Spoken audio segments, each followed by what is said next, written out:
जय हिंद प्यारे साथियों, देवकुल एकेडमी पे मैं देव यादव आपका हार्दिक स्वागत करता हूं। आशा करता हूं आप सभी स्वस्थ, मस्त और जबरदस्त हैं और बेहतरीन तरीके से अपनी पढ़ाई में लगे हुए हैं। रोजाना की तरह हमारी जो करंट अफेयर की सीरीज है उसे हम आज आपके समक्ष लेके आए हैं।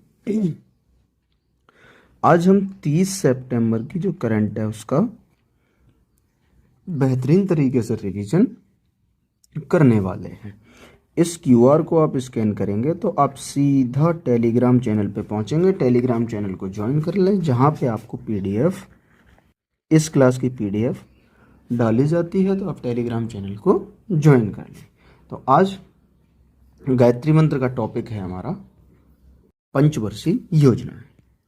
बात करें पंचवर्षीय योजनाओं की, तो प्रथम पंचवर्षीय जो योजना है, आपसे इसका समय पूछ सकता है, तो आप याद रखेंगे 1951 से 1956 तक प्रथम पंचवर्षीय योजना चली थी। फिर आपसे इसका मॉडल पूछा जाएगा, तो हेरोल्ड डोमर मॉडल पे ये आधारित थी और इसका जो लक्ष्य रखा गया था वो कृषि तथा सिंचाई संसाधनों का विकास करने का इसका लक्ष्य रखा गया। विकास दर का जो लक्ष्य है वो इसमें रखा गया कि हम 2.1% तक इस लक्ष्य को हासिल करेंगे। लेकिन इसमें जो लक्ष्य हासिल किया वो 3.6% हासिल किया। तो ये सफल पंचवर्षीय योजना रही, यानी सफल रही ये पंचवर्षीय योजना, क्योंकि इसमें लक्ष्य 2.1% का रखा था और जो प्राप्त किया वो 3.6% का प्राप्त कर लिया था। क्लियर है। दूसरी बात करें यहाँ पे द्वितीय पंचवर्षीय योजना।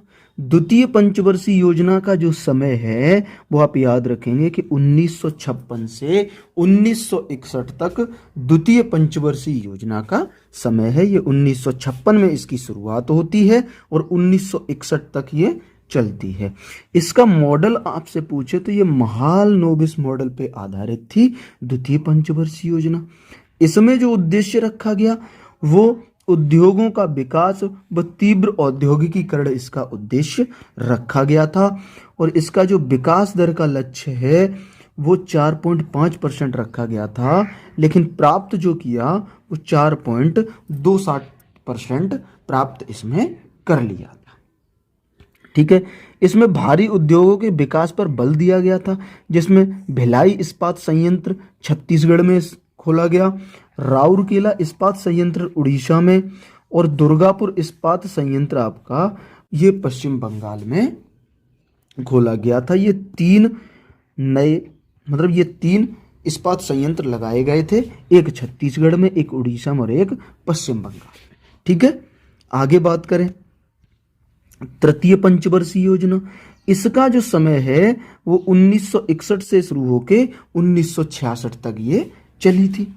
समय बहुत महत्वपूर्ण है कि तृतीय पंचवर्षीय योजना की शुरुआत कब से हुई थी, तो आप 1961 याद रखेंगे। इसके मॉडल की अगर हम बात करें तो जॉन सैंडी व सुखमय चक्रवर्ती के डिमॉन्स्ट्रेशन मॉडल पे ये आधारित थी। इसमें विकास दर का जो लक्ष्य है वो 5.6% रखा गया था, लेकिन प्राप्त इसे सिर्फ 2.4% ही कर पाए थे। उसका एक बहज रीजन था, पाकिस्तान से भारत का युद्ध हुआ था 1965 में और चीन से 1962 में, इसलिए ये दो युद्ध इसी पंचवर्षीय योजना के बीच में हुए थे।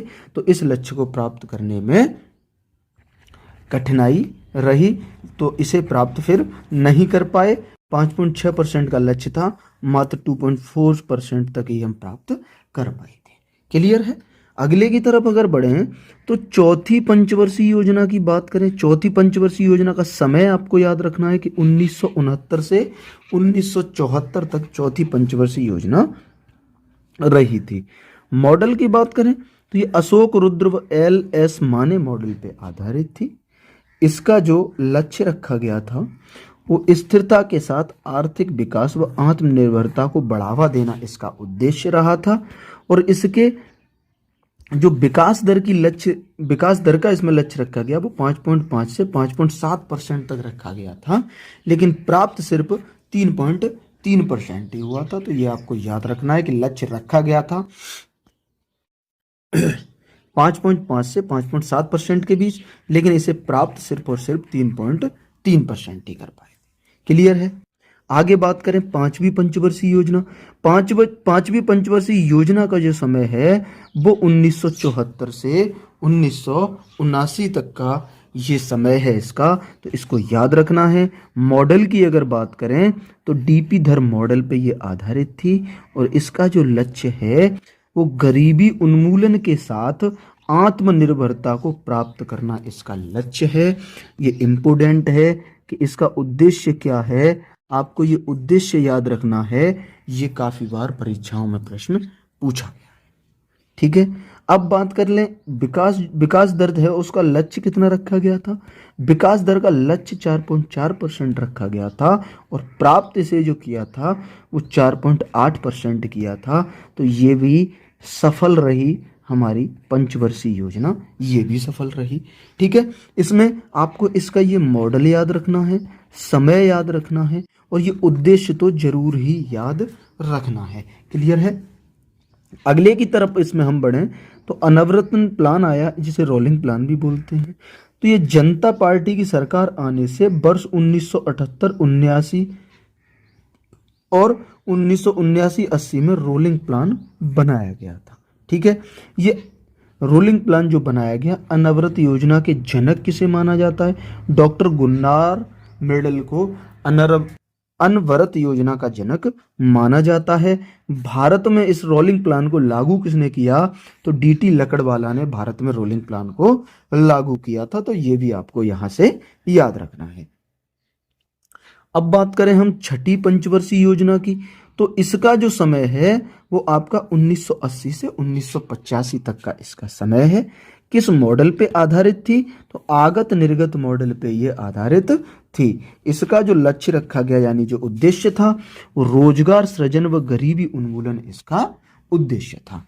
विकास दर की इसमें आपसे बात करें तो विकास दर का जो लक्ष्य रखा वो 5.2% रखा और प्राप्त इसमें किया गया था वो 5.7% प्राप्त किया गया था। तो ये भी हमारी पंचवर्षीय योजना बिल्कुल सफल रहती है, ये भी हमारी पंचवर्षीय योजना सफल रहती है। अगले पे चलें। अगला है आपकी सातवीं पंचवर्षीय योजना। सातवीं पंचवर्षीय योजना की बात करें तो इसका समय आपको याद रखना है कि 1985 से 1990 तक सातवीं पंचवर्षीय योजना रहती है। किस मॉडल पे ये आधारित थी, तो ये भी आगत निर्गत मॉडल पे आधारित थी। ये आगत निर्गत मॉडल क्या होता है, यह दीर्घकालीन विकास व उदारी मॉडल पे आधारित थी। इसका ये मतलब होता है आगत निर्गत मॉडल का। इसके लक्ष्य की आपसे बात करें तो आधुनिकीकरण के साथ सामाजिक न्याय इसका उद्देश्य रखा गया था। आधुनिकीकरण के साथ सामाजिक न्याय। विकास दर की बात करें, विकास दर का लक्ष्य इसमें 5% रखा गया था और उसे प्राप्त जो किया गया था वो 6% प्राप्त कर लिया था। तो ये वाली भी हमारी सफल रहती है। ठीक है, इसमें नारा क्या दिया गया था, वो नारा आपको याद रखना है कि रोटी रोजी और उत्पादकता। रोटी रोजी और उत्पादकता इसमें नारा दिया गया, या भोजन काम और उत्पादकता, ये दोनों आपको याद रखने हैं। ये आपको नारा दे के पूछ सकता है कि ये किस पंचवर्षीय योजना में नारा दिया गया था, तो आप आंसर करेंगे सातवीं पंचवर्षीय योजना में। ठीक है, अगले की बात करें आपसे, अगला है हमारा आठवीं पंचवर्षीय योजना। आठवीं पंचवर्षीय योजना का समय आपको याद रखना है कि 1992 से 1997 के बीच आठवीं पंचवर्षीय योजना चलती है। मॉडल अगर इसका आपसे पूछे तो जॉन डब्ल्यू मिलर मॉडल पे ये आधारित थी। लक्ष्य जो इसका है मानव संसाधनों का विकास करना इसका उद्देश्य रखा गया और विकास दर के लक्ष्य की अगर बात करें तो 5.6% रखा गया था, लेकिन इसे प्राप्त कर लिया गया था 6.8%। तो ये वाली हमारी पंचवर्षीय योजना भी सफल रहती है, ये भी आपको याद रखना है। ठीक है, अगले की तरफ बढ़ें तो अगला है हमारा नौवीं पंचवर्षीय योजना। नौवीं पंचवर्षीय योजना की समय की आपसे बात करें 1997 से 2002 का इसका समय है। नौवीं पंचवर्षीय योजना का बात करें इसके मॉडल की तो ये आगत निर्गत मॉडल पे आधारित है। इसका जो लक्ष्य या उद्देश्य रखा गया वो सामाजिक न्याय व क्षमता के साथ आर्थिक समृद्धि इसका उद्देश्य रखा गया। विकास दर की आपसे बात करें तो विकास दर का लक्ष्य 6.5% और प्राप्त इसमें 5.4% ही कर पाए थे। तो जो लक्ष्य 9वीं पंचवर्षीय योजना का रखा गया था उसे प्राप्त नहीं किया जा सका। आगे बात करें 10वीं पंचवर्षीय योजना की। 10वीं पंचवर्षीय योजना की समय मेरा भाई 2002 से 2007 का है और मॉडल की अगर आपसे बात करें तो ये व्यापक आगत निर्गत मॉडल पे आधारित है। इसके लक्ष्य आपसे पूछे कि किस उद्देश्य से 10वीं पंचवर्षीय योजना को लाया गया था, तो वो सामाजिक न्याय व क्षमता के साथ आर्थिक विकास, इस उद्देश्य के साथ इसे लाया गया। विकास दर की लक्ष्य की बात करें तो विकास दर का जो लक्ष्य रखा गया वो 8% का रखा गया था, लेकिन हम प्राप्त इसे 7.6% ही कर पाए थे। तो ये भी आपको याद रखना है 10वीं पंचवर्षीय योजना के लिए। आगे बात करें आपसे 11वीं पंचवर्षीय योजना, तो इसका जो समय है वो आपका 2007 से 2012 रखा गया है 11वीं पंचवर्षीय योजना का समय। अच्छा, आपसे लक्ष्य की बात करें तो तीव्र व समावेशी निवास इसका लक्ष्य है। विकास दर जो है, विकास दर की आपसे बात करें कि योजना में 9% की विकास दर का लक्ष्य रखा गया था, लेकिन इसे घटाकर बाद में 8.1% कर दिया गया था। ठीक है, लेकिन हम प्राप्त जो कर पाए थे वो सिर्फ हम लगभग 8% प्राप्त कर पाए थे। तो ये महत्वपूर्ण है कि 11वीं जो पंचवर्षीय योजना है उसका लक्ष्य पहले 9% रखा गया था, लेकिन बाद में इसे घटा के 8.1% कर दिया। लेकिन फिर भी जो हम प्राप्त कर पाए वो लगभग 8% प्राप्त कर पाए थे। क्लियर है यहां तक? अब चलते हैं हम अपनी 12वीं पंचवर्षीय योजना, 12वीं पंचवर्षीय योजना की तरफ। इसका जो समय है 2012 से 2017 रखा गया था 12वीं पंचवर्षीय योजना का समय। ठीक है, ये 2012 में आई थी और 2017 तक 12वीं पंचवर्षीय योजना रही थी। इसका जो लक्ष्य है वो तीव्र सतत व आर्थिक समावेशी विकास इसका लक्ष्य था। विकास की जो दर है वो दर का जो लक्ष्य रखा वो 9% रखा, लेकिन फिर इसे घटाकर 8.2% कर दिया, लेकिन पुनः इसे घटाया गया, पुनः घटाकर इसे 8% कर दिया गया। लेकिन जब प्राप्त करने की बात आए तो 6.7 से 6.9% ही हम सिर्फ प्राप्त कर पाए। तो हमें याद रखना है कि 12वीं पंचवर्षीय योजना का जो वो लक्ष्य था वो 9% रखा गया था, लेकिन इसे पुनः घटा के 8.2% किया गया, लेकिन फिर इसे घटाया गया और फिर इसे 8% किया गया। लेकिन जब प्राप्त की बात आए तो इसे प्राप्त सिर्फ 6.7 से 6.9% ही प्राप्त कर पाए हैं। तो ये इम्पोर्टेंट है कि इसे 2 बार घटाया गया है लक्ष्य को, फिर भी प्राप्त नहीं कर पाए थे। क्लियर है यहाँ तक? तो ये रही हमारी आज की गायत्री मंत्र, जिसे आपको मैंने अपना 100% देकर बेहतर तरीके से समझाने की कोशिश करी है। पिछली बार की क्लास की तरफ एक प्यारी सी कमेंट करके जरूर बताएंगे कि गायत्री मंत्र का रिवीजन जो है वो आपको कैसा लगा है, और अगर इसमें आपको कोई सुधार कराना है, किसी सुधार की अगर गुंजाइश है तो आप मुझे बताएं, मैं उसे भी करने की कोशिश करूंगा कि अगर इसमें कोई सुधार की ज़रूरत है। तो अब चलते हैं हम अपनी करंट अफेयर की क्लास की तरफ।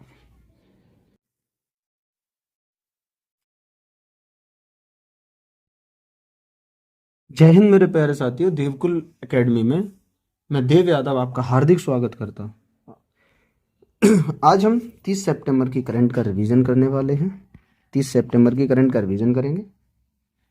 ठीक है, तो बिना किसी देरी के आपको हम ले चलते हैं क्लास की तरफ।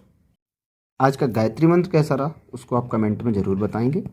अब चलते हैं हम सीधा अपने क्लास की तरफ। ठीक है,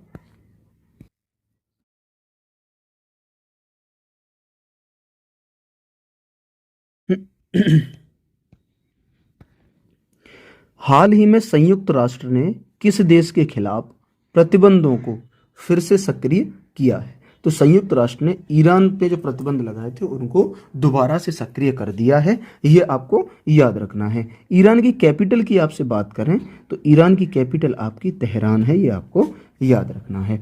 इजराइल ने ईरान पर जो अटैक किया था वो ऑपरेशन राइजिंग लाइन के तहत इजराइल ने ईरान के ऊपर अटैक किया था। फिर आपसे बात करें कि यूएसए का ईरान पर जो अटैक हुआ था वो ऑपरेशन मिडनाइट हैमर नाम दिया गया था, यूएसए ने जो ईरान पर अटैक किया था।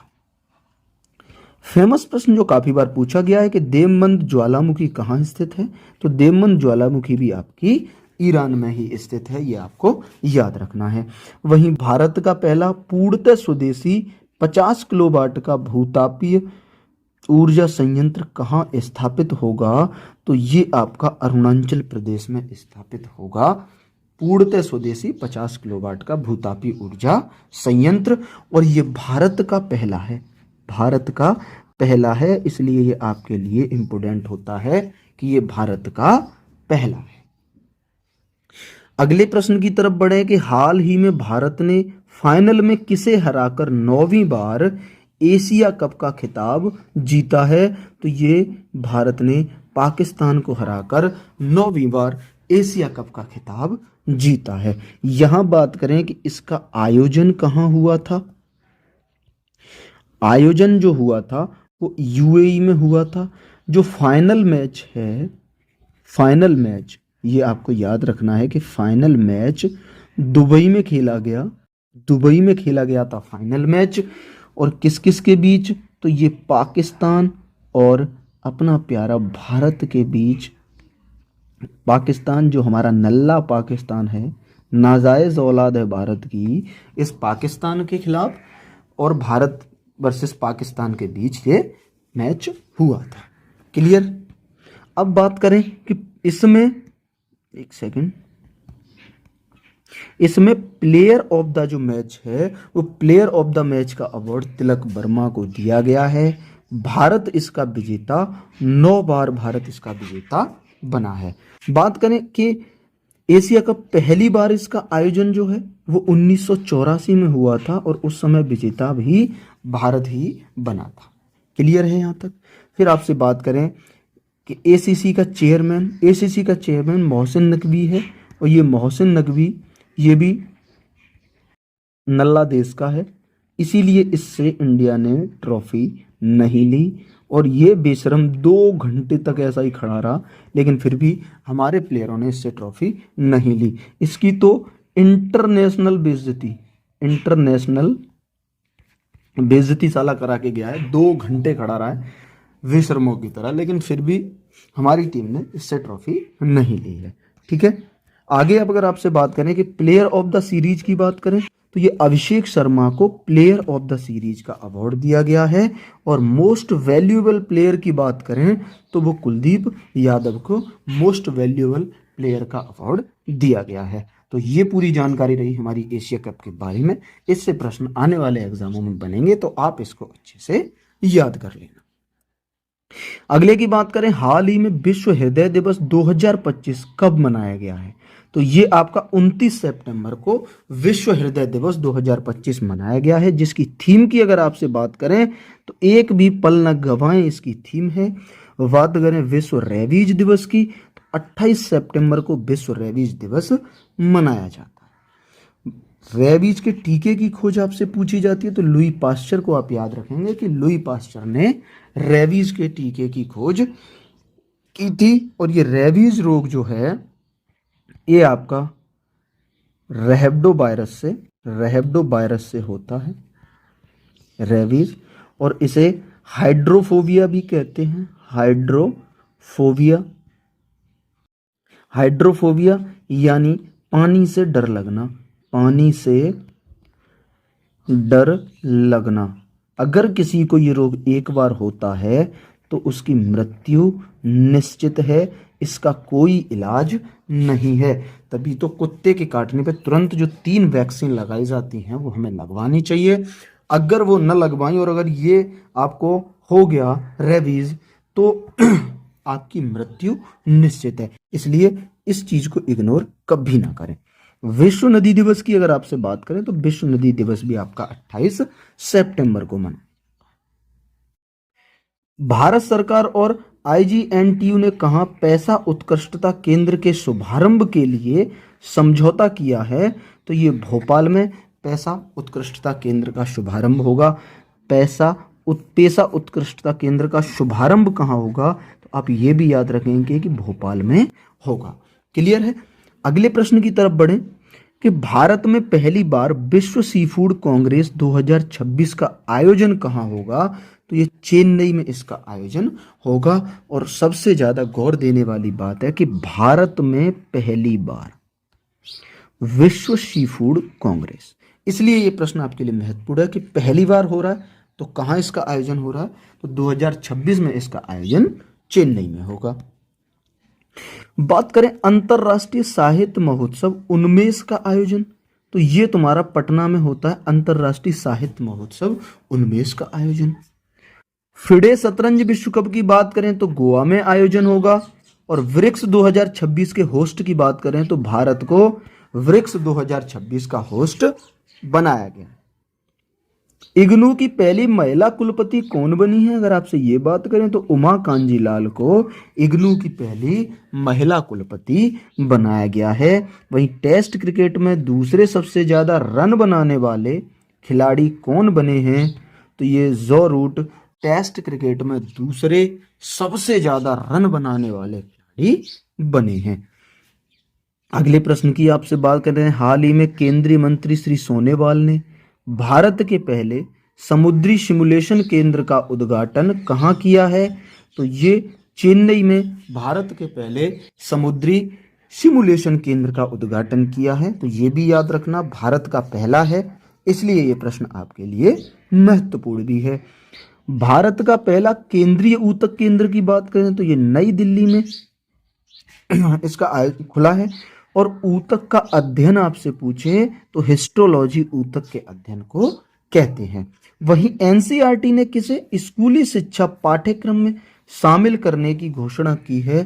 तो ये शुभांशु शुक्ला और ऑपरेशन सिंदूर को शामिल किया गया।